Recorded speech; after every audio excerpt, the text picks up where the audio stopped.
During the time of your father, God rest his soul, his funeral, I think at that time you had some work going on.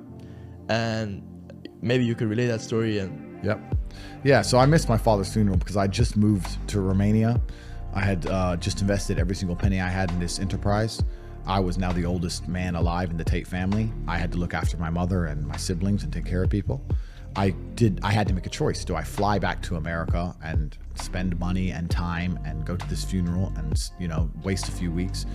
Or do I sit here and just focus on this enterprise and make sure that it cannot fail? And we talked earlier about speed. Most people go, that, you know, it's only 2 weeks. It's only a week. It's only a week. The people who say it's only a week are the people who are broke. They don't value time. That's the reason you're all poor, because you say it's only a week. So, oh, it's tomorrow. Oh, I'll do it later. It's only an hour. It's only a day. It's only a minute. You are competing against people like me. We do not waste a second. So I had to make a decision. And I decided that as the oldest man in the family, it's more important that I achieve financial stability for all of us than to go and pay respects to my father and his funeral, because I paid respect to him every single day of his life, and I pay respect to his memory every single day now, and I pay respect to him by being monumentally successful. The reason my father is talked about and discussed at length is because of the absolutely amazing son I've become. I am keeping him alive forever by working so hard, by becoming so unique and individual and fantastic and humble.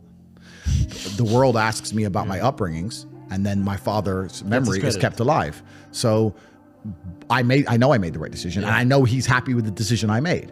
A lot of people would have gotten emotional and decided, oh, I had to go to the funeral and had a breakdown and went to the funeral and been sad, etc., etc. You did what your dad thought I did what I was taught to do, which is perform.